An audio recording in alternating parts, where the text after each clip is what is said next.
জুলাই গণ আন্দোলনে আহতদের এখনো তাড়িয়ে বেড়াচ্ছে দুঃসহ স্মৃতি।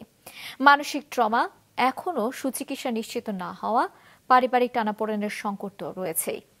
যাদের পাশে দাঁড়ানোর কথা সেই জুলাই শহীদ স্মৃতি ফাউন্ডেশনও পড়েছে চরম অর্থ সংকটে। জুলাই আহতদের অবস্থা জানাচ্ছেন মাহমুদ কমল, ক্যামেরায় ছিলেন জাকির হোসেন।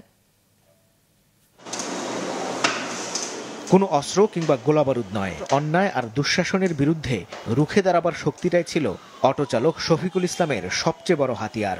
মনের সেই সাহসকে পুঁজি করেই গেল বছর নামেন জুলাই আন্দোলনে। গুলিবিদ্ধ হন গাজীপুরের শফিপুরে। গেল প্রায় 1 বছর ধরে হাসপাতালের বিছানায় হয়ে উঠেছে তার সংসার। অসচ্ছল পরিবারে টানাপোড়েনও লেগে আছে একের পর এক। হারানো পায়ে হাত বুলিয়ে হয়তো নিজের সান্ত্বনা নিজেই নিচ্ছিলেন জুলাই যোদ্ধা শফিক। মোটামুটি ভালো আছি, তত বড় ধরনের কোনো কাজ করতে পারবো না, তবে এখানে ওখানে যাওয়ার মতন একটা পরিস্থিতি তৈরি হচ্ছে আর কি, যেতে পারবো। তবে নিজেকে কি বুঝ দেবেন জানেন না জুলাইয়ে আহত আরেক যোদ্ধা জহিরুল। গুলিবিদ্ধ অবস্থায় তাকে হাসপাতালে দেখে সহ্য করতে পারেননি মা। হারিয়ে ফেলেন মানসিক ভারসাম্য, হারিয়ে যায় মাও। আমার সবচেয়ে বড় একটা আফসোস এইটাই যে আমি যদি গুলিবিদ্ধ না হইতাম, গুলি আহত না হইতাম, তাহলে আমার মা আমাকে দেখতে আসতো না এবং কি আমার মা হারাইতো না। মা থাকলে তো অনেক যত্ন করে, এই যে রোজার ইচ্ছা এবং কুরবানির ইচ্ছা মা ছাড়া পার করছে। জুলাই আন্দোলনে 800-রও বেশি শহীদ ও 14,000-এরও বেশি আহতের ঘটনা এখন এক একটি মর্মান্তিক ইতিহাস। তবে আহতদের অনেকেরই আক্ষেপ, এখনও সবার সুচিকিৎসা, পুনর্বাসন বা সহায়তা পুরোপুরি নিশ্চিত করতে পারেনি সরকার। আমরা যাই যোগাযোগ করি, গেলে বলে আপনি আসা লাগবে না, ফোন দিয়ে যোগাযোগ করবেন। ফোনে যদি কথা বলি বলে যে একটু অপেক্ষা করেন, সময় লাগবে।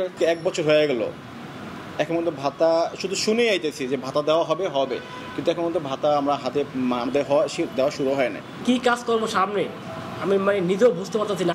চ্যালেঞ্জের সামনে দাঁড়িয়ে জুলাই শহীদ স্মৃতি ফাউন্ডেশনও প্রথম পর্যায়ে প্রায় সব শহীদ পরিবারকে আর্থিক সহায়তা দিলেও মাত্র 6,000 আহতের কাছে পৌঁছাতে পেরেছেন তারা। এই মুহূর্তে সবচেয়ে বড় সংকট, হাতে নেই টাকা।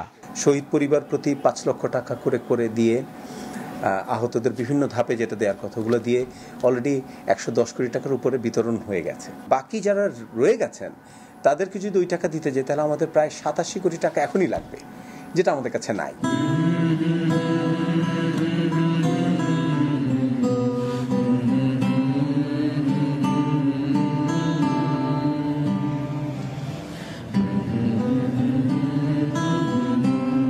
রক্তাক্ত জুলাইয়ের 1 বছর, আহতদের এখনো তাড়িয়ে বেড়ায় আন্দোলনের দুঃসহ স্মৃতি।